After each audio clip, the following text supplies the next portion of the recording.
que uno de los temas de hoy ha sido el rescate de 4 rehenes, quedan creo que 116 todavía, allí en manos de Hamás, en Medio Oriente, y Gabriel Bentajal es un periodista, está en Israel y nos atiende en esta tarde. ¿Qué tal, Gabriel? ¿Cómo va? ¿Qué tal, Hugo? Buenas noches.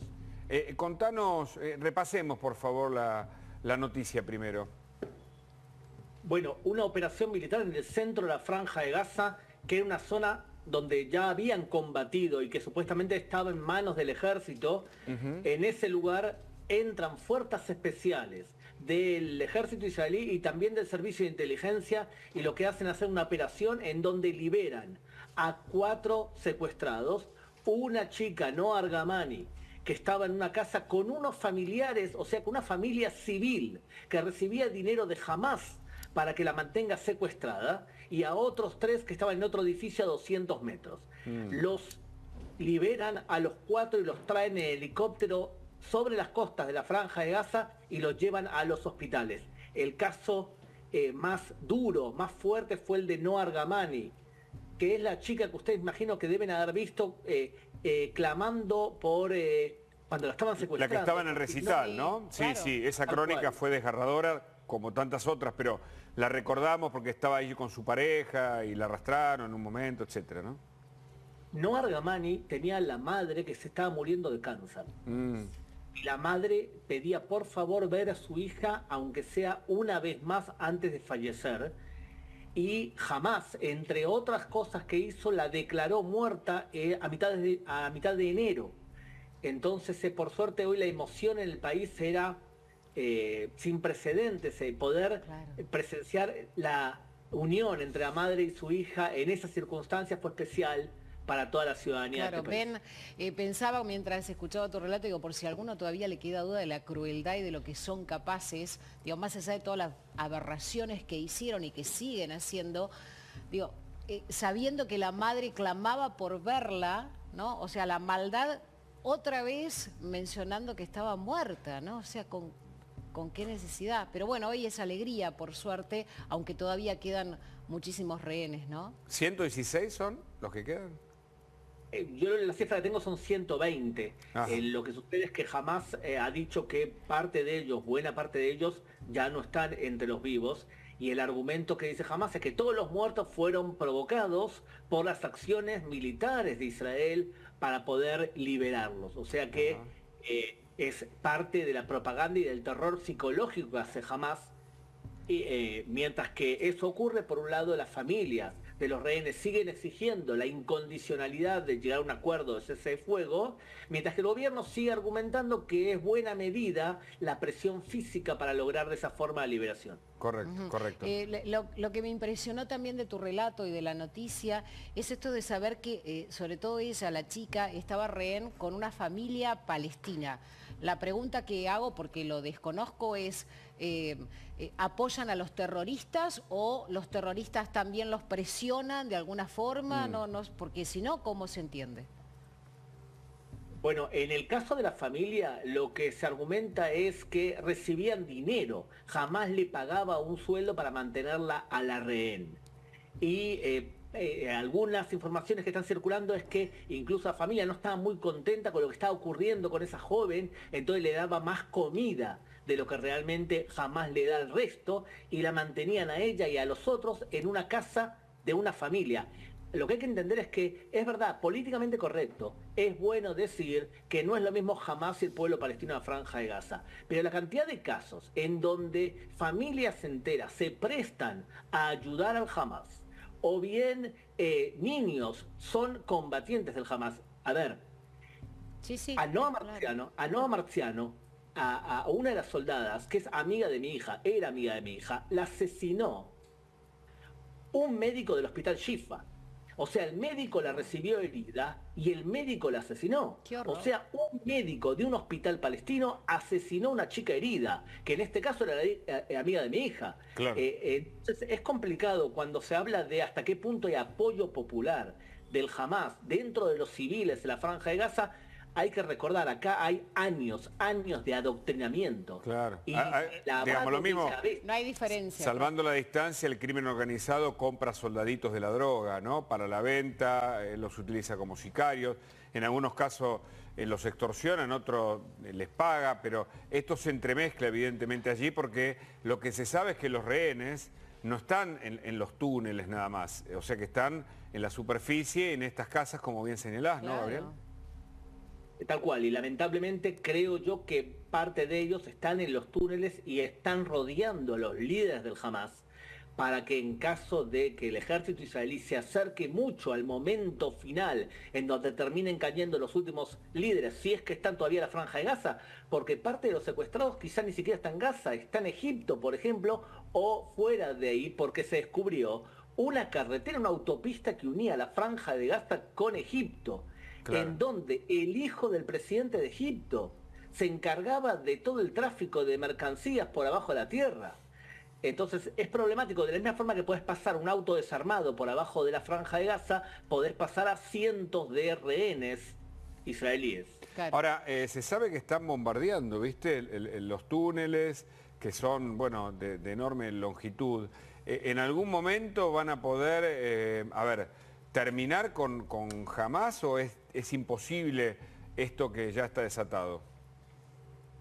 Hay dos problemas. El primero es que no lo podés bombardear desde arriba. Para poder derribar un túnel tenés que entrar, porque si no lo que haces es explotás desde arriba y eso hace que el túnel sea más fuerte abajo. Tenés que entrar y cuando tú entras tenés que enfrentarte ojo con un terrorista armado que se esconde detrás de una pared, por ejemplo, o que utiliza un civil como escudo humano. O sea que lamentablemente hay que ir túnel por túnel. Por otro lado, derrotar al Hamas cuando Hamas es una ideología. Claro. No, lo que podés hacer es eliminar la capacidad para poder gobernar, podés eliminar su capacidad bélica y probablemente Israel lo que haga es hacer esto, pero va a tener que seguir entrando a la Franja de Gaza, porque tú desarmas a un batallón, pero 3 después terroristas se esconden en una casa y son los primeros que después van a ir a atacar a alguien. Entonces es probable que esta guerra continúe durante muchos meses más. Claro, Ben, escuché que creo que era el jefe, digamos, de la operación que había salido mal herido. ¿Qué se sabe? Falleció.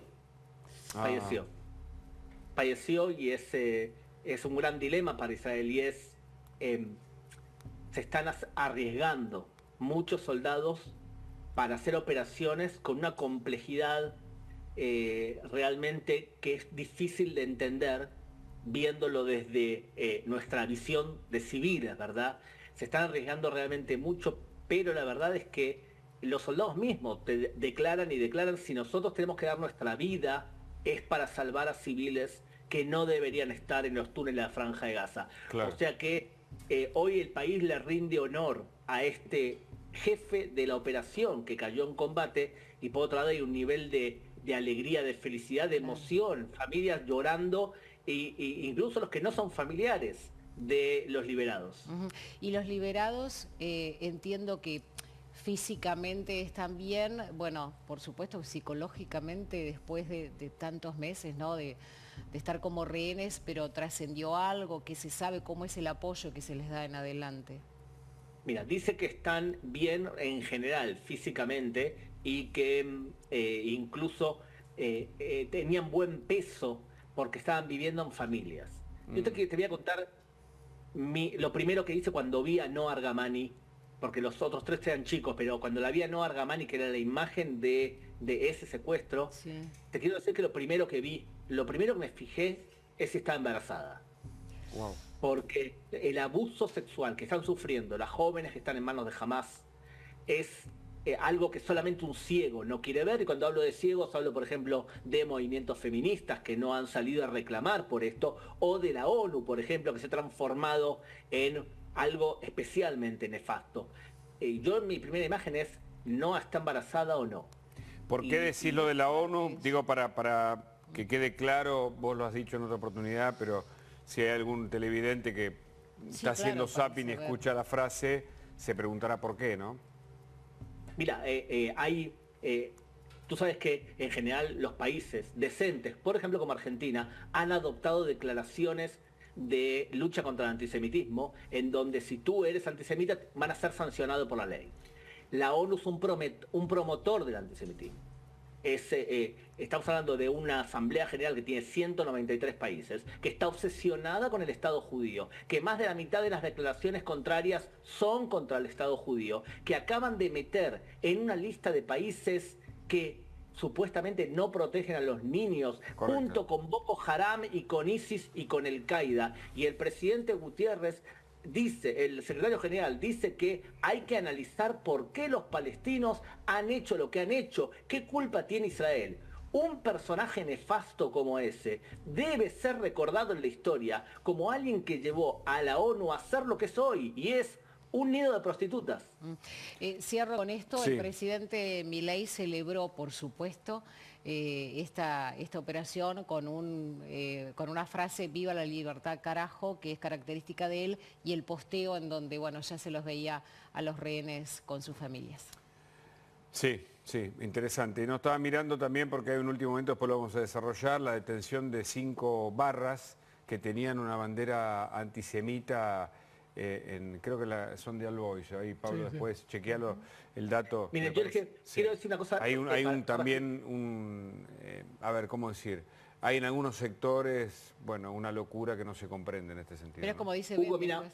una cosa importante, Hugo, mira, el antisemitismo es un fenómeno, lamentablemente, nació en Europa y con gran ascendencia religiosa católica. Y sin embargo, los 3 países que tienen más tradición de antisemitismo son Argentina, Chile y España. Mira. Argentina está haciendo un trabajo muy digno para luchar contra el antisemitismo. Ha aprobado leyes muy progresivas y realmente la mayoría de los medios de comunicación condenan los actos de antisemitismo, y tenemos 3 promotores del antisemitismo hoy en el mundo, que son la inmigración musulmana en Europa, la extrema izquierda, que es claramente antisemita, y ciertos medios de comunicación que promueven el antisemitismo, desde la BBC de Londres, la televisión española, el diario El País, que demoniza a los judíos todo el tiempo.